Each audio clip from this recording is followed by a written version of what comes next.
Улсын хурлын олон сонгогдсон гишүүд энэ цэцгийн дүгнэлтээ сайн уншиж уянгалмаар байна. Тэр имрүүлэх, бариулах, наад цаадах юм ярмаар байгаа. Энэ цэцгийн дүгнэлтээр ингэж штэ. 41 дугаар зүйлийн 41-ийн 9 дэх хэсэгт Монгол Улсын их хурлын гишүүн сонгуульд нэр дэвшгээр бол хийсэн ажлын тайлангаа энэ хууль заасан нэр дэвшүүлэх ажиллагаа эхлэхээс өмнө тарааж болох бөгөөд буюу тараах материалын тухай энд ярьж штэ. Тараах материалын тухай ярьж байгаа болохоос ууцыг хориглоог байгаа. Нэг. За сая жишээлбэл 24 оны сонгуулиар юу болсон? Би ингээд бодтой факт ярив. За жишээлбэл ингээд 23 оны 12 сар өнгөртөл бол аймаг болгон тусдаа нэг тойрог байсан. Сонгуулийн үйл гэнт өөрчлөгдсөн. За ингээд 6 сар 7 сарын дараа болох ч байгаа сонгуул нь 3 юм уу 4 аймаг нийлээд нэг болохоор болцсон. Тэнгүүт хуучин их хурлын гишүүн хийжсэн хүмүүс нь өөрийн сонгогдоогүй тойргууд буюу сонгогдоогүй аймагуд дээр тайлан сонин хэвлэж тараасан байхгүй юу?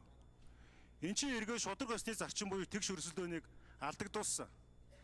Тэгээ саяны бүрд орж гишүүний хэлж байгаа, бям цогт гишүүний хэлж байгаа үгнүүд дээр бол аргумент алга байна гэж харж байгаа. Ягаа аргумент алга байна гэхлээрээ олон сонгогдсон хүний дархлагдсан нүдээр та нар асуудлыг хараад байна шүү дээ. Энэ дотор ч нь бол уулзалт хийхийг хориглоогүй байна. Зөвхөн тэр тараах материалыг яах вэ гэдэг зүйлийг л хэлж шүү дээ.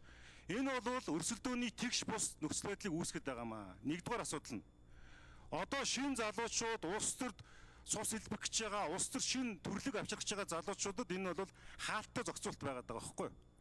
Тэр ингээд их хурл дотор ороод ирцэнгүүтээ дарахын эрхээ баталгаажуулчихгуудаа дараагийн олон хүмүүсийн үе таалгыг нь хаах гэж байгаа маягийн имийг ингэж намд амнаж та нар ярьдгаа болох хэрэгтэй шүү дээ.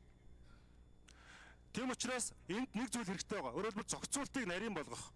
Тараах материал гэж юу хэлэх юм бэ? Тараах материал дээр юуг оруулах юм бэ гэдэг зохицуултуудыг хуулиндаа наривчж оруулах тухай болохоос биш. Цэцгийн энэ одоо асуудлыг бол бүхэлд нь ингэж гуйвуулж болохгүй гэсэн тийм байр суурьтай байна.